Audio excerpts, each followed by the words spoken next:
ನ್ಯೂಸ್ವರೆಗೆ ಸ್ವಾಗತ. ನಾನು ಲಕ್ಷ್ಮಣ್ ಹೂಗಾರ್.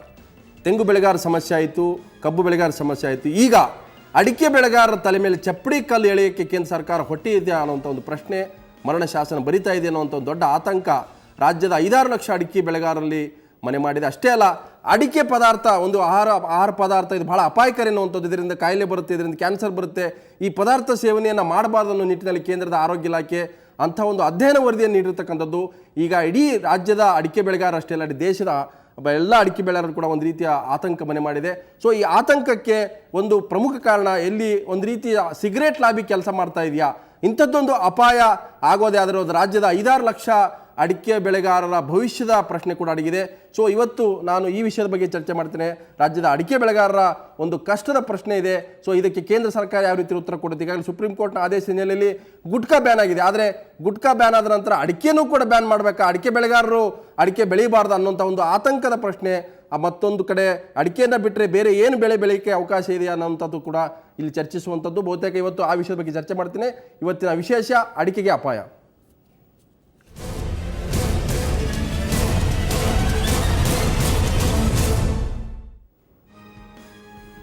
ಸೊ ಅಡಿಕೆಯನ್ನು ಸಾವಿರಾರು ವರ್ಷಗಳಿಂದ ದೇಶದಲ್ಲಿ ರಾಜ್ಯದಲ್ಲೂ ಕೂಡ ಸೇವನೆ ಮಾಡ್ತಾ ಇದ್ದಾರೆ, ಅಡಿಕೆ ಜಿಗಿತಾರೆ. ಸೊ ನಮ್ಮ ಸಂಪ್ರದಾಯ, ನಮ್ಮ ಪರಂಪರೆಯಲ್ಲೂ ಕೂಡ ಅಡಿಕೆಗೆ ಒಂದು ಮಹತ್ವದ ಸ್ಥಾನ ಇದೆ.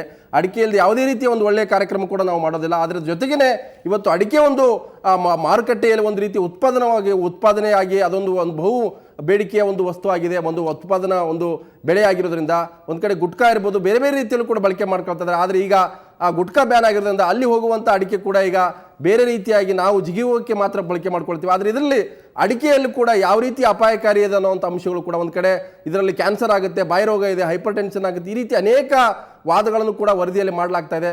ನಿಜಕ್ಕೂ ಕೂಡ ಅಡಿಕೆಯಿಂದ ಏನಾಗುತ್ತೆ, ಅಡಿಕೆ ಬೆಳೆಗಾರ ಕಷ್ಟ ಏನು, ಈ ವಿಚಾರದ ಬಗ್ಗೆ ಒಂದು ಮೊದಲ ವರದಿಯನ್ನು ನೋಡ್ಕೊಂಡು ಚರ್ಚೆ ಶುರು ಮಾಡ್ತೀನಿ.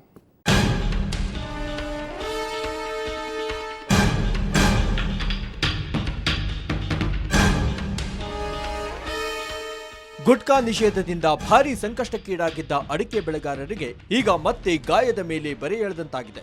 ಯಾಕಂದ್ರೆ ಕೇಂದ್ರ ಸರ್ಕಾರ ಸುಪ್ರೀಂ ಕೋರ್ಟ್ಗೆ ಅಡಕೆ ನಿಷೇಧಿಸುವಂತೆ ಮನವಿ ಸಲ್ಲಿಸಿದೆ. ನವೆಂಬರ್ನಲ್ಲೇ ಕೇಂದ್ರ ಸರ್ಕಾರ ಸುಪ್ರೀಂ ಕೋರ್ಟ್ಗೆ ವರದಿ ಸಲ್ಲಿಸಿದೆ. ಕೇಂದ್ರ ಸರ್ಕಾರದ ವಕೀಲರು ಈ ಬಗ್ಗೆ ತಮ್ಮ ವಾದವನ್ನ ಮಂಡಿಸಿದ್ದಾರೆ. ಈ ಹಿನ್ನೆಲೆಯಲ್ಲಿ ಸುಪ್ರೀಂ ಕೋರ್ಟ್ ಆಹಾರ ಮತ್ತು ಸಂಶೋಧನಾ ಇಲಾಖೆಗೆ ಈ ಬಗ್ಗೆ ವರದಿ ನೀಡಲು ಆದೇಶ ಮಾಡಿದೆ.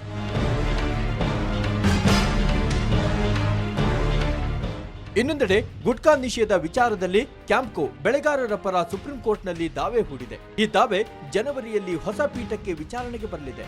ಬೆಳೆಗಾರರ ಪರವಾಗಿ 7 ಮಂದಿ ಹಿರಿಯ ವಕೀಲರು ವಾದ ಮಂಡಿಸಲಿದ್ದಾರೆ. ಇದರ ವಿರುದ್ಧ ಅಂತಾರಾಜ್ಯ ಸಹಕಾರಿ ಸಂಸ್ಥೆ ಕ್ಯಾಂಪ್ಕೋ ಕೋರ್ಟ್ಗೆ ಸೂಕ್ತ ದಾಖಲೆ ಸಲ್ಲಿಸಿದೆ. ಅಡಿಕೆಯಲ್ಲಿ ಕ್ಯಾನ್ಸರ್ ಕಾರ್ಸೋಜೆನಿಕ್ ಎಫೆಕ್ಟ್ ಇದೆ, ಅಡಿಕೆ ತಿಂದರೆ ಕ್ಯಾನ್ಸರ್ ಬರ್ತದೆ ಅಂತ ಆತಂಕಕಾರಿಯಾದ ಒಂದು ರಿಪೋರ್ಟನ್ನು 2011ರಲ್ಲಿ ಕೊಟ್ಟಿದ್ದಾರೆ. ಆದ್ದರಿಂದ ಈ ರಿಪೋರ್ಟ್ ಏನಾದ್ರು ಸುಪ್ರೀಂ ಕೋರ್ಟ್ ಇದ್ರ ಮುಖಾಂತರ ಒಂದು ಡಿಸಿಷನ್ ತಗೊಂಡ್ರೆ ಭಾಳ ಈ ಭಾಗದ ಅಡಿಕೆ ಬೆಳೆಗಾರರಿಗೆ ಅನಾನುಕೂಲ ಆಗ್ತದೆ. ಏನು food standards and security of ಇಂಡಿಯಾಕ್ಕೆ ಅಡಿಕೆ ಹಾನಿಕರದೆ ಅಂತ ಏನು ಸೂಕ್ತವಾದ ದಾಖಲೆಗಳನ್ನ ಕೊಟ್ಟಿದ್ದಾರೆ, ಆ ದಾಖಲೆಗಳನ್ನ ಪರಿಶೀಲನೆ ಮಾಡಬೇಕಾಗ್ತದೆ. ಆದರೆ ಅಡಿಕೆ ಬೆಳೆಯನ್ನೇ ನಂಬಿ ಜೀವನ ಮಾಡ್ತಿರುವ ಸಾವಿರಾರು ಕುಟುಂಬ ಬೀದಿ ಪಾಲಾಗುವುದಂತೂ ಖಂಡಿತ ಅಂತಾರೆ ರೈತರು. ಅಡಿಕೆ ಯಾವುದೇ ಕಾರಣಕ್ಕೆ ಆರೋಗ್ಯಕ್ಕೆ ಹಾನಿಕರ ಅಲ್ಲ ಅನ್ನೋದ್ರ ಬಗ್ಗೆ ಬೇಕಾದಷ್ಟು ವರದಿಗಳಿದ್ದಾವೆ.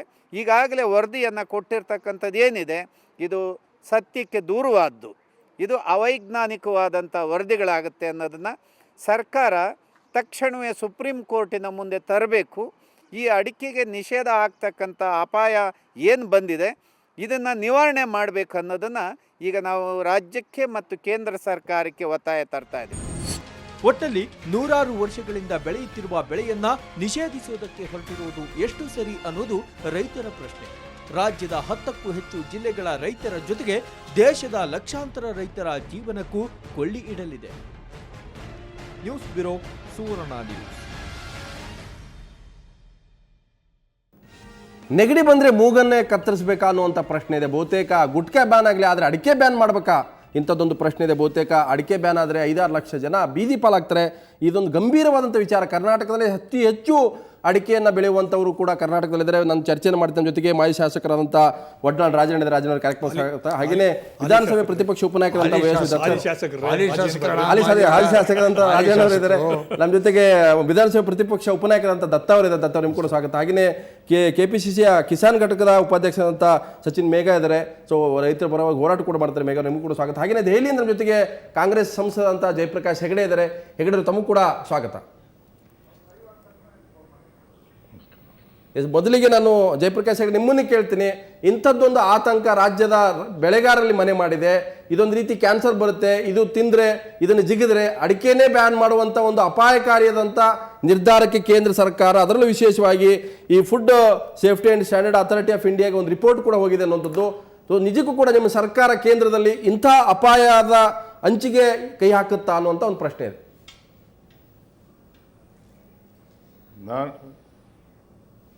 ನಾನು ಕೇಂದ್ರ ಸರ್ಕಾರದ ಪ್ರತಿನಿಧಿಯಾಗಿ ಮಾತಾಡ್ತಾ ಇಲ್ಲ, ಸಂಸದನಾಗಿ ಮಾತಾಡ್ತೇನೆ. ಯಾಕಂದ್ರೆ ಸಂಸದರು ಕೇಂದ್ರ ಸರ್ಕಾರದ ಪ್ರತಿನಿಧಿ ಆಗ್ಲಿಕ್ಕೆ ಸಾಧ್ಯ ಆಗೋದಿಲ್ಲ. ನಿಮ್ಮದೇ ಸರ್ಕಾರ ಇದೆ, ಆದ್ರೆ ಏನೇನು ನಡೆದಿದೆ ಅನ್ನೋದ್ರ ಬಗ್ಗೆ ಮಾಹಿತಿ ಇದ್ದದ್ರಿಂದ ನಿಮಗೆ ಮಾಹಿತಿಯನ್ನು ಕೊಡ್ಲಿಕ್ಕೆ ಇಚ್ಛೆ ಪಡ್ತೇನೆ. ಯಾಕಂದ್ರೆ ಈಗಾಗಲೇ 2007ರಲ್ಲಿ ಕರ್ನಾಟಕ ಹೈಕೋರ್ಟ್ನಲ್ಲೊಂದು ಮ್ಯಾಮ್ಕೋದವರು ದಾವೆಯನ್ನು ನೋಡಿದಾಗ ಕರ್ನಾಟಕ ಹೈಕೋರ್ಟ್ ಇದು ಆರೋಗ್ಯಕ್ಕೆ ಹಾನಿಕರ ಅಲ್ಲ ಅನ್ನೋದನ್ನ ತೀರ್ಮಾನವನ್ನು ಕೊಟ್ಟಾಗಿದೆ.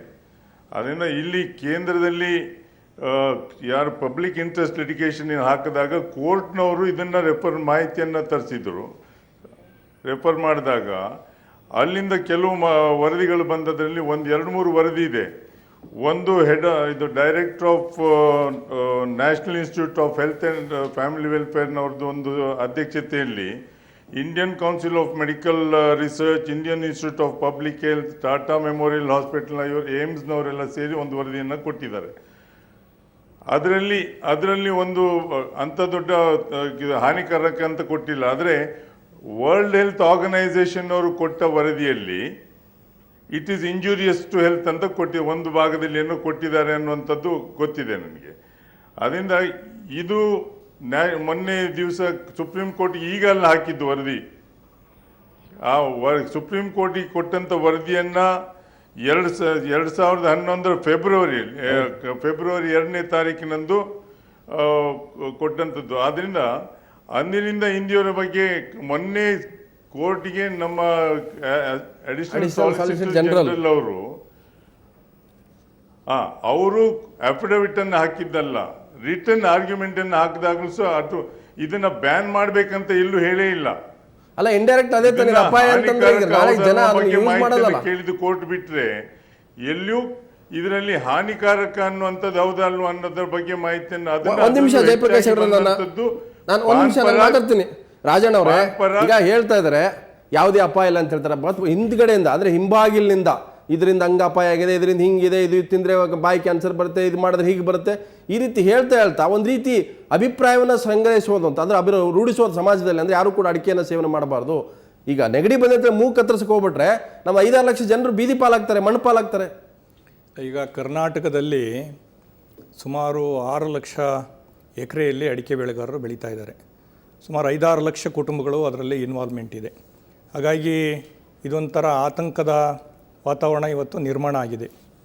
ಯಾವುದೇ ಕಾರಣಕ್ಕೆ ಇವತ್ತು ಅಡಿಕೆ ಆರೋಗ್ಯಕ್ಕೆ ಹಾನಿಕರ ಅಂತಕ್ಕಂಥದ್ದನ್ನು ನಾವೇನು ಒಪ್ಕೊಳ್ಳಿಕ್ಕೆ ಬರೋದಿಲ್ಲ. ಏಕೆ ಅಂತೇಳಿದರೆ ಇದು ಶತಮಾನಗಳಿಂದ ಬಂದಿರತಕ್ಕಂಥದ್ದು. ಅಡಿಕೆಗೆ ವಿಶೇಷವಾದಂಥ ಸ್ಥಾನಮಾನ ಇರತಕ್ಕಂಥದ್ದು ನಮ್ಮೆಲ್ಲರಿಗೂ ಗೊತ್ತಿರುವಂಥ ಸಂಗತಿ. ನಮಗೆ ಗೊತ್ತಿದ್ದಂಗೆ ನಮ್ಮ ಹಿರಿಯರೆಲ್ಲರೂ ಒಂದು ವರ್ಷಕ್ಕೆ ಕನಿಷ್ಠ ಪಕ್ಷ ಅಂದರೆ 2 ಕ್ವಿಂಟಲ್ ಅಡಿಕೆಯನ್ನು ತಿಂದಿರ್ತಕ್ಕಂಥದ್ದನ್ನು ನಾವು ನೋಡ್ತಾ ಇದ್ದೇವೆ. 100 ವರ್ಷ ಬದುಕಿದ್ದಾರೆ. ಯಾವುದೇ ಕಾಯಿಲೆ ಆಗಿರ್ತಕ್ಕಂಥದ್ದು ಇವತ್ತಿನ ಉದಾಹರಣೆ ಇಲ್ಲ. ಬಹುತೇಕ ಅಡಿಕೆ ವಿರುದ್ಧ ಒಂದು ರೀತಿಯ ರಾಜಕೀಯ ಮಾಡ್ತಾ ಇದಾವೋ, ಲಾಬಿ ಮಾಡ್ತಾ ಇದಾವೋ. ಕಾರಣದ ಕೈಗಳು ಇದರಲ್ಲಿ ಕೆಲಸ ಮಾಡ್ತವೆ.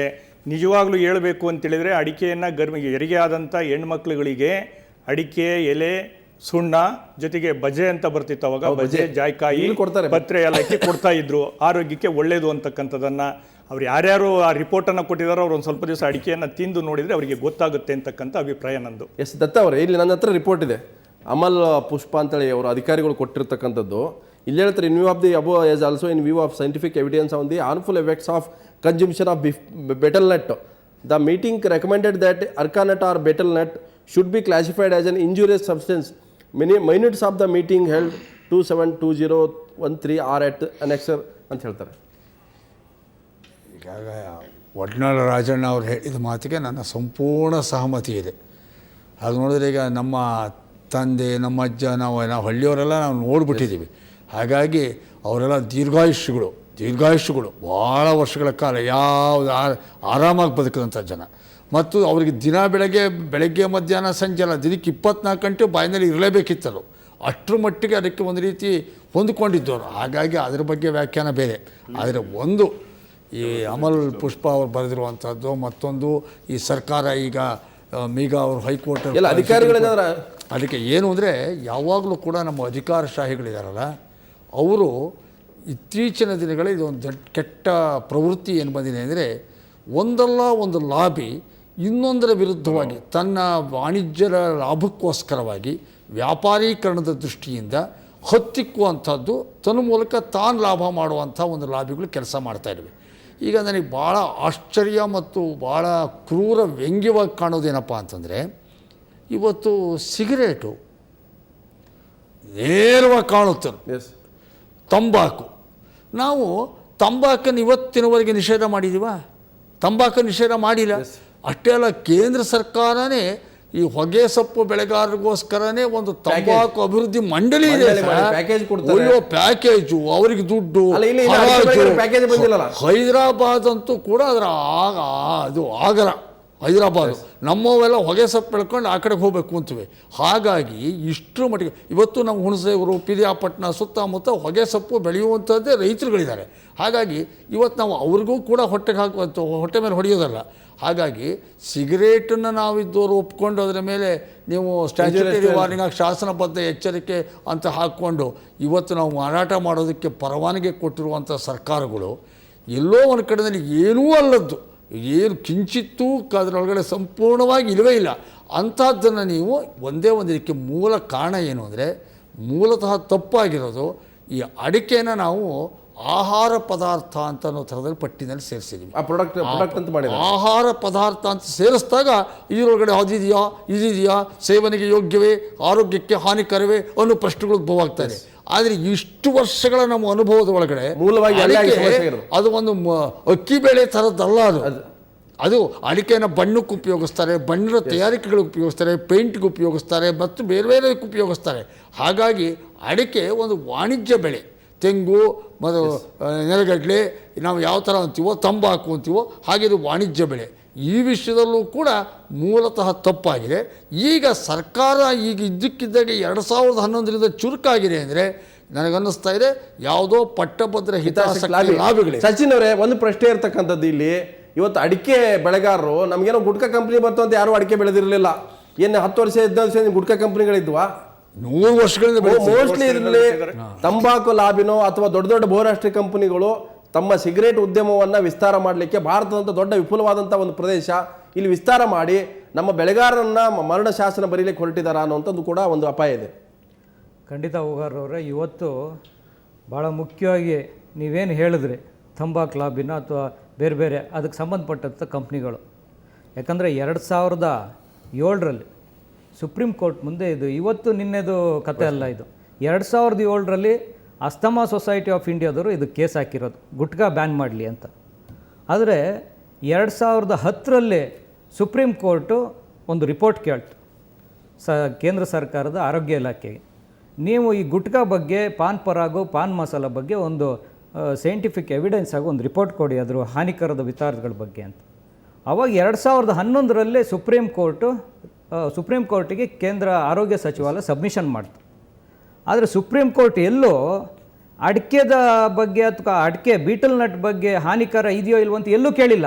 ಬಟ್ ಇವ್ರು ರಿಪೋರ್ಟಲ್ಲಿ ಹೇಳ್ತಾರೆ, ಸೈಂಟಿಫಿಕ್ ರಿಪೋರ್ಟಲ್ಲಿ ಆ ಕಂಟೆಂಟ್ಸ್ ಇದೆ, ಆ ಸೈಂಟಿಫಿಕ್ ಪಾನ್ ಮಸಾಲ, ಪಾನ್ ಪರಾಗ್ ಈ ಥರದ್ರೊಳಗಡೆಯಲ್ಲಿ ಕೆಲವು ರಾಸಾಯನಿಕ ವಸ್ತುಗಳು ಸೇರಿಸುವ ಆ ಇಂಗ್ರೀಡಿಯೆಂಟ್ಸ್ ಏನಿದ್ವಿ ಅವುಗಳ ಬಗ್ಗೆ ಕೇಳಿದ್ದು, ಅಡಿಕೆ ಅಲ್ಲ. ಬಟ್ ಈಗ ಅಡಿಕೆಯಲ್ಲಿ ಅಂತ ಆ ಥರದ ಅಂಶ ಇದೆ ಅಂತ ಹೇಳ್ತಾ ಇದ್ದಾರೆ. ಹೌದು, ಅದೇನು ಮಾಡಿದ್ರು 2011ರಲ್ಲಿ ಈಗ ಆರೋಗ್ಯ ಇಲಾಖೆ ಸಬ್ಮಿಷನ್ ಮಾಡ್ತಕ್ಕಂಥ ಸಂದರ್ಭದಲ್ಲಿ ಒಂದು ರಿಪೋರ್ಟ್ನ ಟೊಬ್ಯಾಕೋ ಮತ್ತು ಇತರ ಭಾಗಗಳಿಗೆ ಹಾನಿಕರ ಅಂತ ಸಬ್ಮಿಷನ್ ಮಾಡೋದು.